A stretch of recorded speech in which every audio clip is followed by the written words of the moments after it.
Okay, so why don't we get started? So I'm Khalid Imam. I'm organized this event. So now let's get started with our presentations for in the first session. I'm Khalid Imam. I'm the professor at University of Ottawa, and I also am the co-founder and director of Replica Analytics. So let me share my screen here.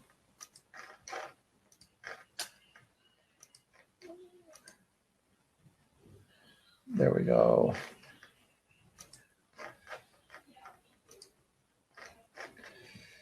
Okay.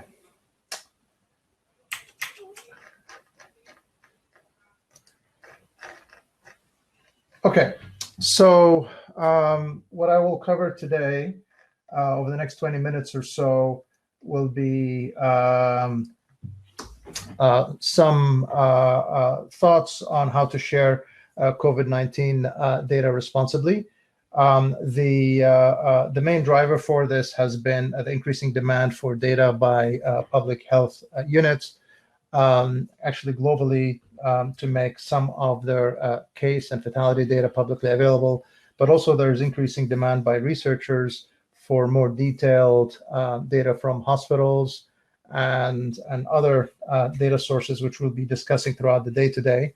The question is, how do you make this type of data broadly available to those researchers? So I'll discuss some of the techniques and issues and some of the solutions that we have come up with. I'm really going to focus on the privacy angle for this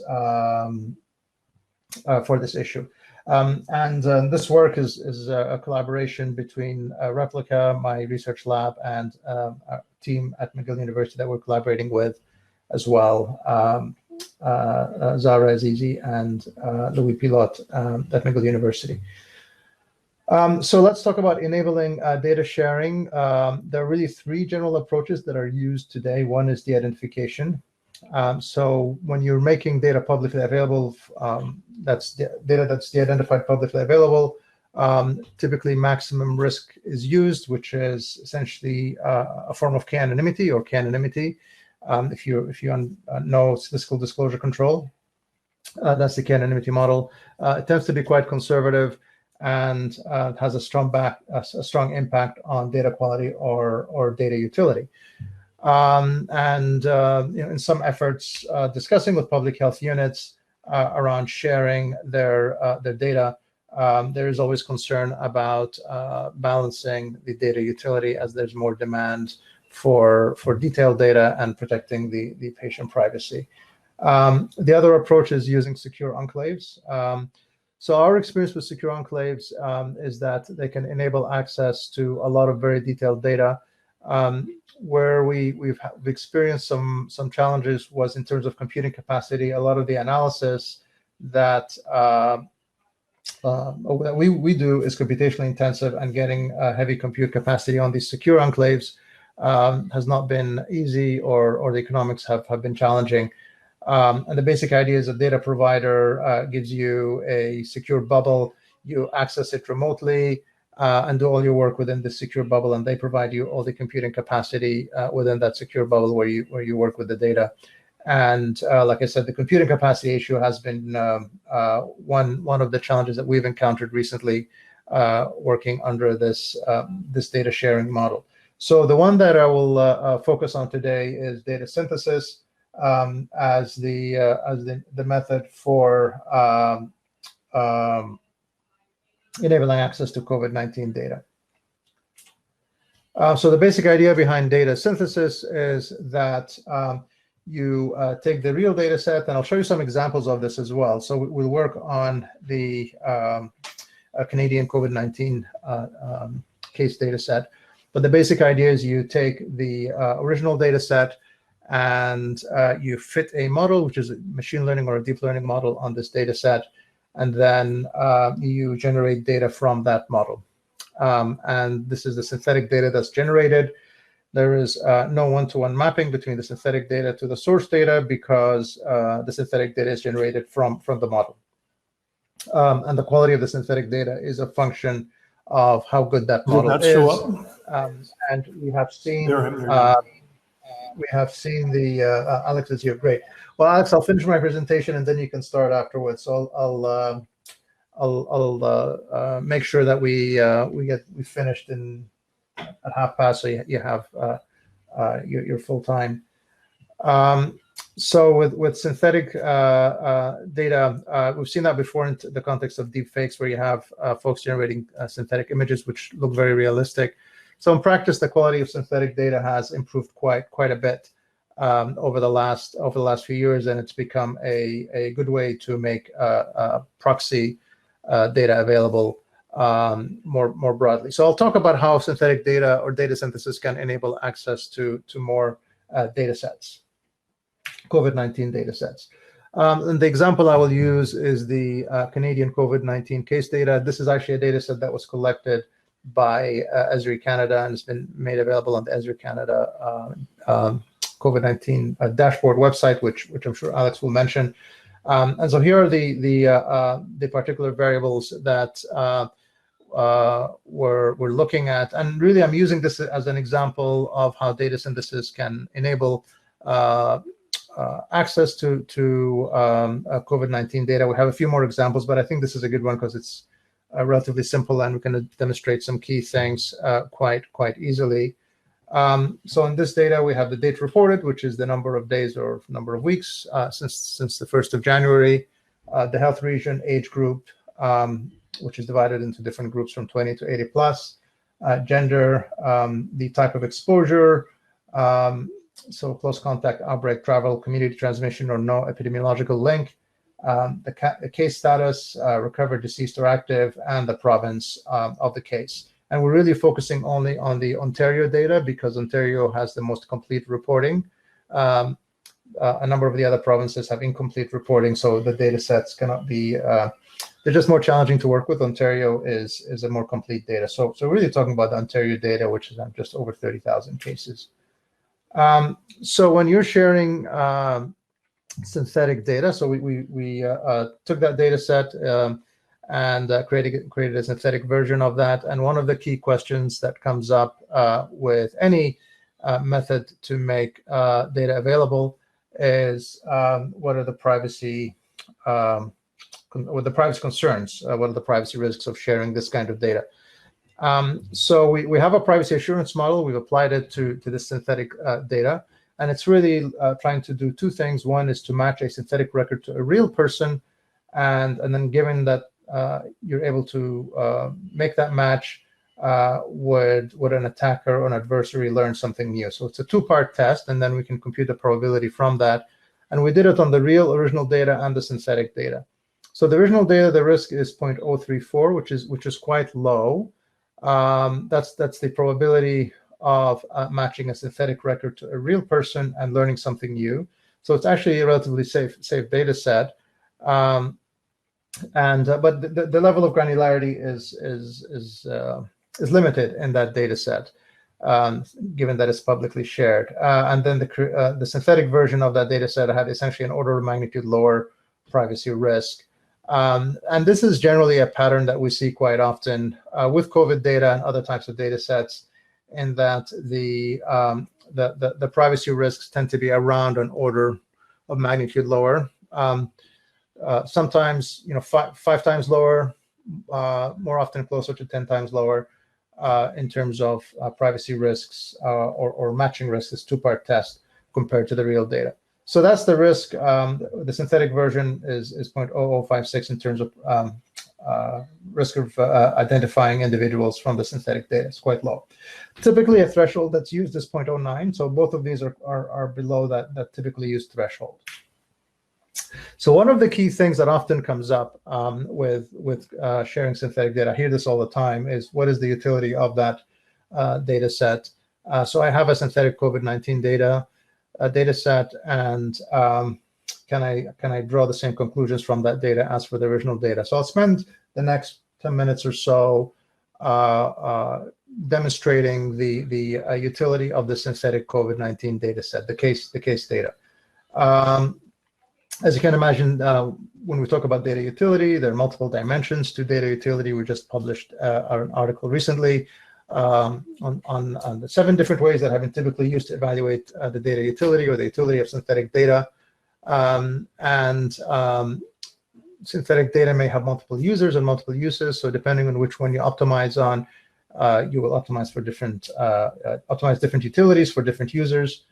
So I'll just go through these different types of utilities quickly, and then we can go through the example of the Canadian COVID-19 data.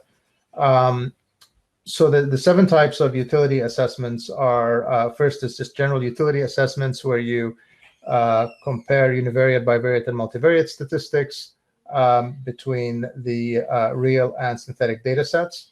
Another type of utility assessment is where you replicate an analysis, a substantive analysis on the real and the synthetic data sets to see whether you're able to draw the same conclusions.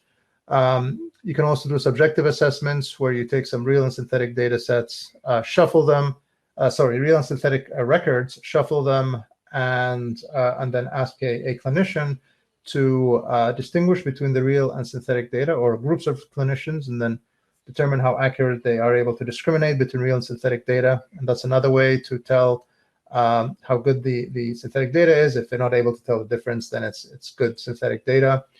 And then there are more technical utility assessments that have been done in the past. One is around bias and stability. Since synthetic data is stochastic, so every time you synthesize, you get a slightly different data set. You look at the bias in your analysis and stability in your analysis over all this generated data. A key one is structural similarity. One of the key use cases with synthetic data is you're able to run exactly the same analytic code on the real data as you did on the synthetic data, or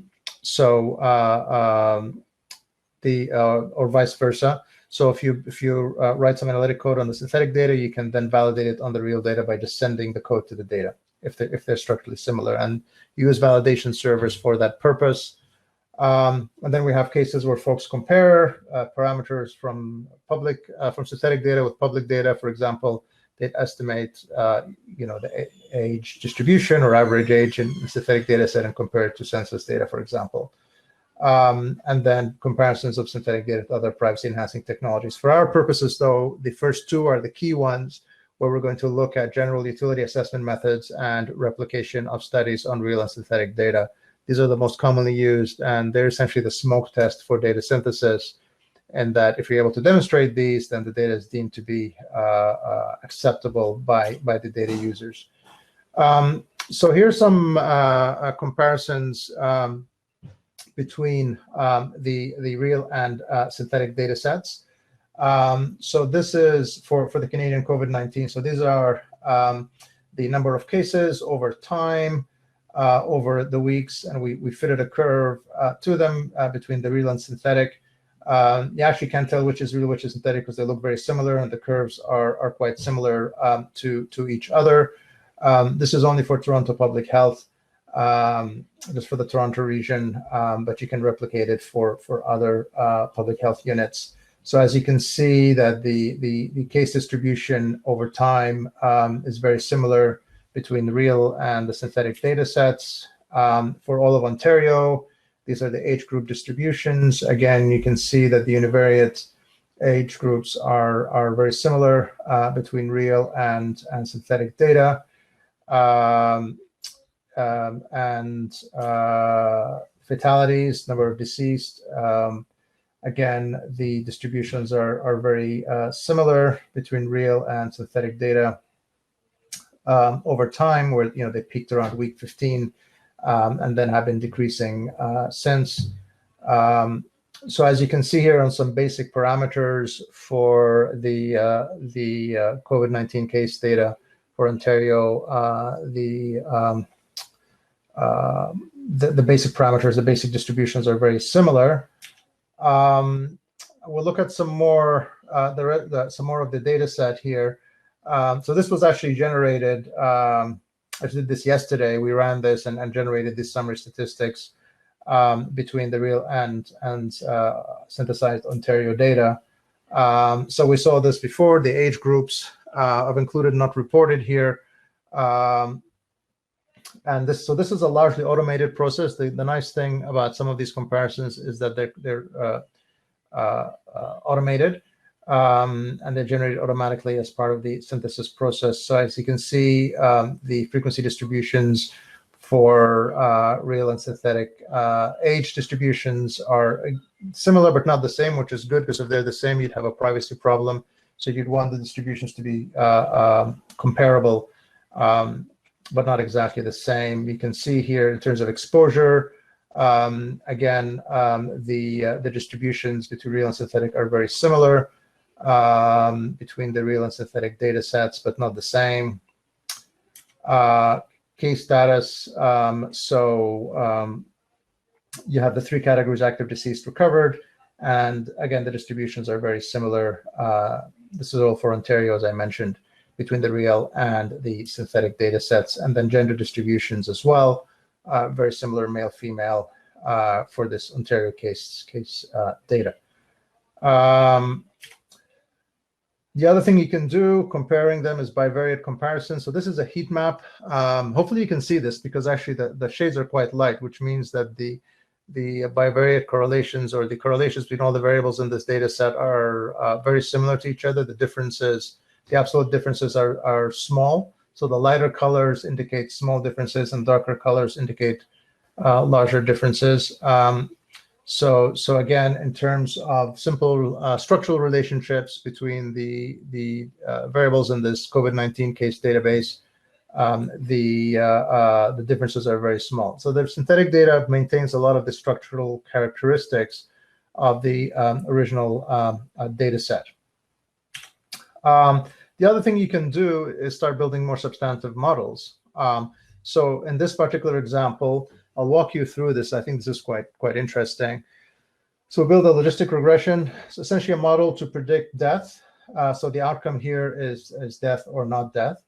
And we looked at three variables: age, gender, and the date reported. And on the table on the right-hand side, you can see the odds ratios. So values above 1 means that essentially there's a positive relationship between that variable and death, and values below 1 means it's negative. So as you can see, age has a strong relationship with death, in that as you get older, the likelihood of death increases. Males have a higher likelihood of death than females, with an odds ratio in the real data of 1.7. And then death rate decreases over time. So as time passes from the beginning of the year, the death rate, or the likelihood of death in this logistic regression model, decreases. Again, on the right-hand side on that table, you can see the odds ratios for the real and synthetic data. They're both highly statistically significant, which is what the asterisk shows, but the values are very similar as well in terms of directionality. They're the same. And significance, they are the same as well. So you draw exactly the same conclusions from the real or synthetic data for this particular model. And then the graph here shows the confidence intervals, and you can see there's the significant overlap in the confidence intervals between the confidence for the odds ratios between the real and the synthetic data. Which shows a strong concordance between both data sets. So on this is the second category of utility that I mentioned, where you take a substantive questions and you build a model on the real data and the synthetic data and see whether you draw the same conclusions. And in this particular example, we're able to draw the same conclusions. I mean, this is a not an easy data set to work with, because it's highly imbalanced. A very small percentage of individuals died in this data set, but the conclusions are very similar. Well, the conclusions are the same, and numerically they're different, which is what you'd expect, because if numerically they were the same, then you may have a privacy problem. So just to summarize, then we took the Canadian COVID-19 data set. sliced it to Ontario only, and then did some utility comparisons between the real and synthetic data, some simple ones and some more complex ones in terms of building these types of a model to characterize what is happening. And overall, the conclusions were very similar to each other. And then a privacy assessment as well, where we compared the privacy risks for the real data and for the synthetic data. And there was an order of magnitude reduction in privacy risks and a two-part test. So all that to say is this provides us with one way to share COVID-19 data. And a lot of the, like I said before in the opening, a lot of concerns that we keep hearing, as there's more demand for data, a lot of concerns we hear are on privacy. So data synthesis provides one way to deal with the privacy issues. And then when you talk about data synthesis, the next question is about utility. And I think we're starting to accumulate good evidence that the utility of synthetic data can be quite high, and we're drawing similar conclusions. So a strong case can be made to enable sharing more data with fewer restrictions using data synthesis. I think that this approach is improving, has improved quite dramatically over time, and provides a mechanism for us to share more COVID-19 data. Now, this is a very simple data set, it's case data. We have other case studies with more complex data sets, and we'll be presenting them over time. So just for the purposes of today, in the short time we had, this was a good example to illustrate some of the findings that we're getting from the analysis of synthetic COVID-19 data. So with that, I will close. I'm going to leave the questions until the end of the session so we can have questions for myself and for Alex. And with that, I will stop sharing. And Alex, it's yours now. So if you can put your video on and share your screen. And then after Alex presents, we'll take questions for both of us. We should have a few minutes at the end to answer questions. So Alex, are you able to jump in?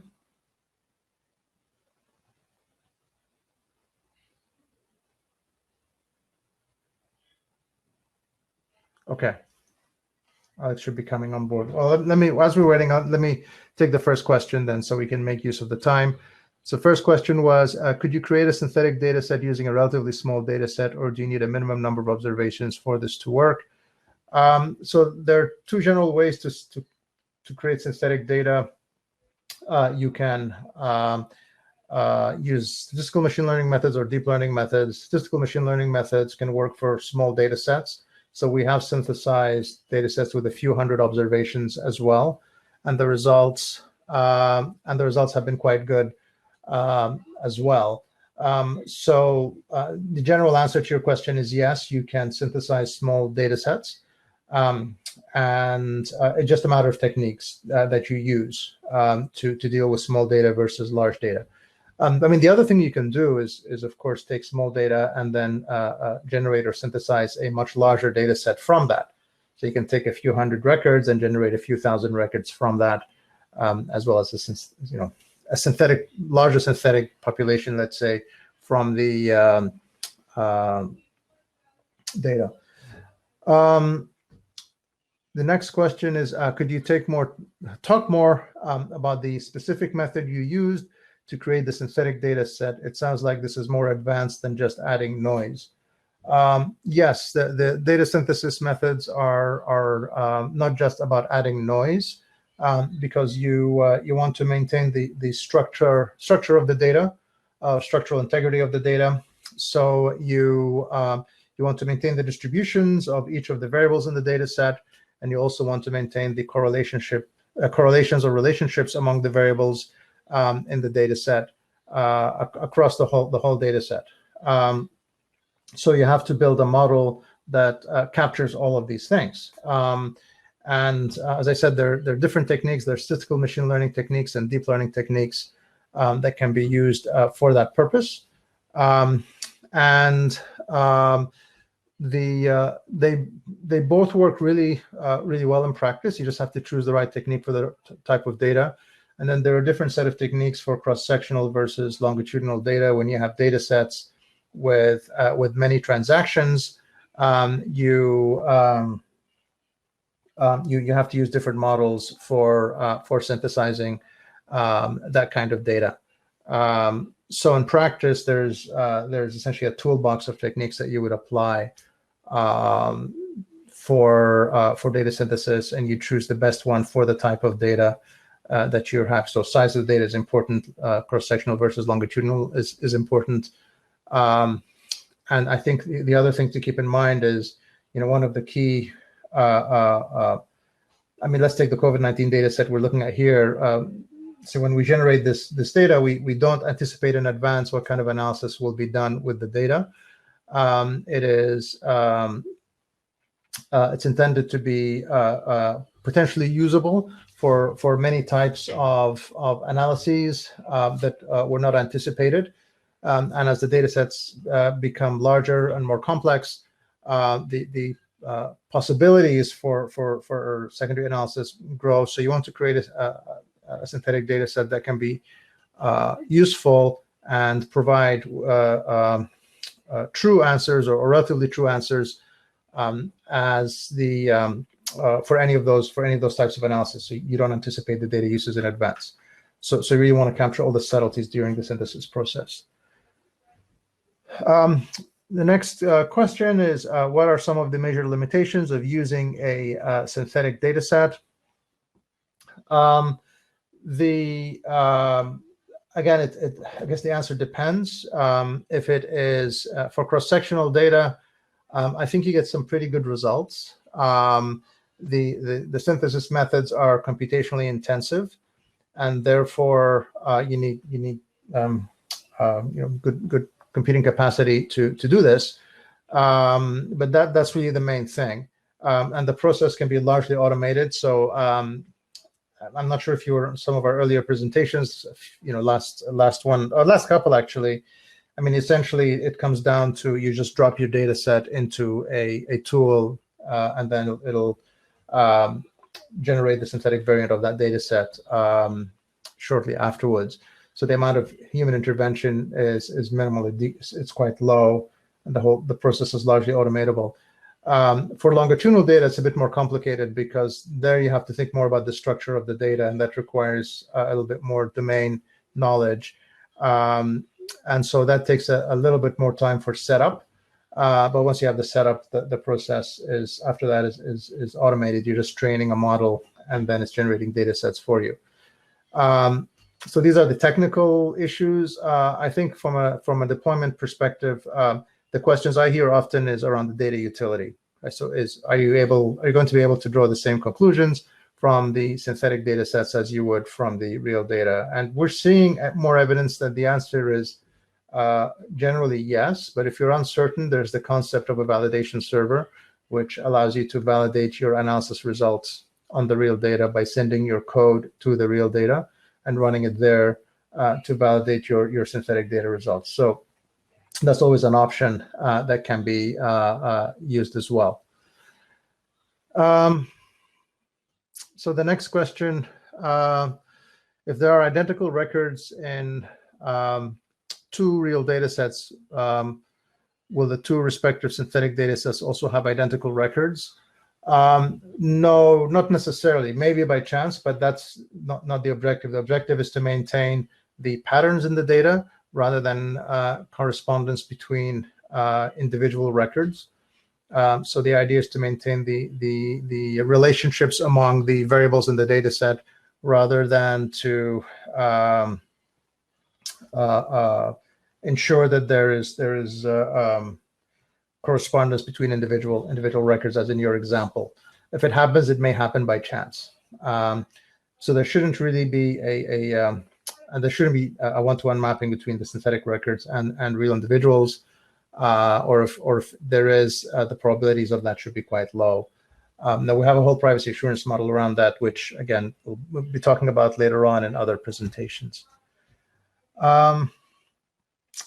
Next question: is there a method to hash up a real data set, then resequence, such as is done with genome sequencing. Yes, I mean, this is essentially secure computation methods for genomic data. It's different from data synthesis. So this is another privacy-enhancing technology that can be used. You have many privacy-enhancing technologies. Data synthesis is one of them.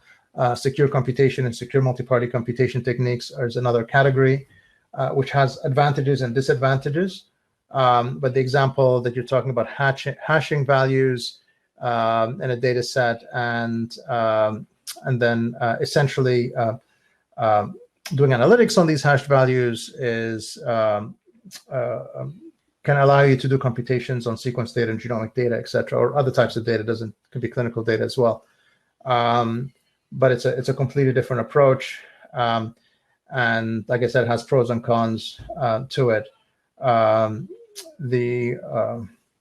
Compared to that, the data synthesis allows you to get access to individual level data and just take it and analyze it in your SAS or R or Python environments without having to deploy additional technology. You just get individual level data and then you can work with it directly. So which is really one of the reasons why this is attractive.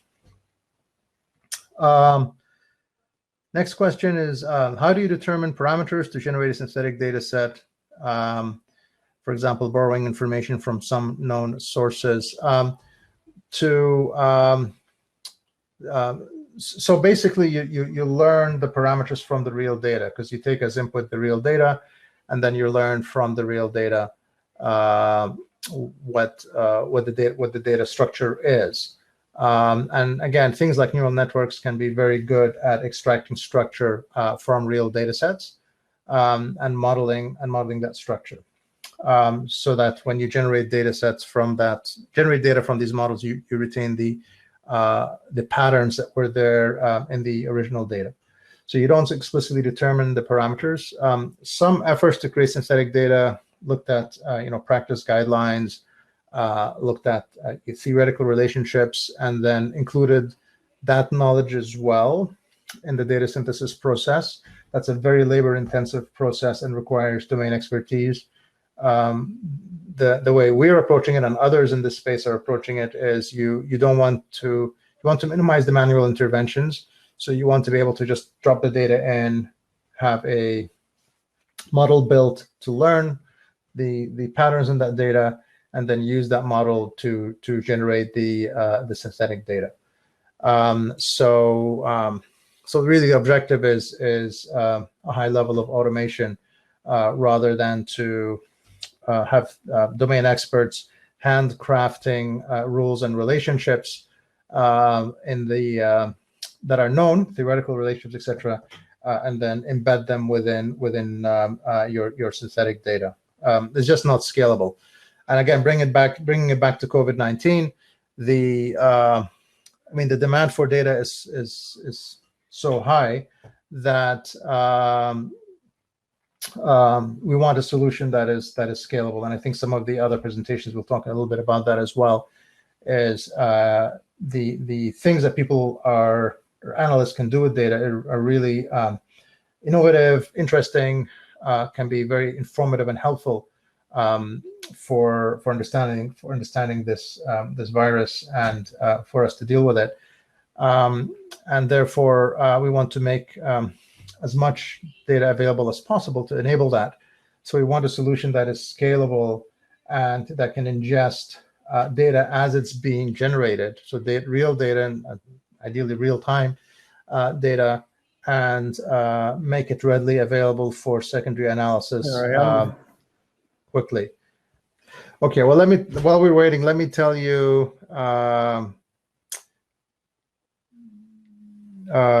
we've done some more work on other COVID-19 data sets, and we'll be sending you more information about those papers and presentations on these other days, more complex data sets, just focusing on specific use cases, so you can see what the possibilities are with this data.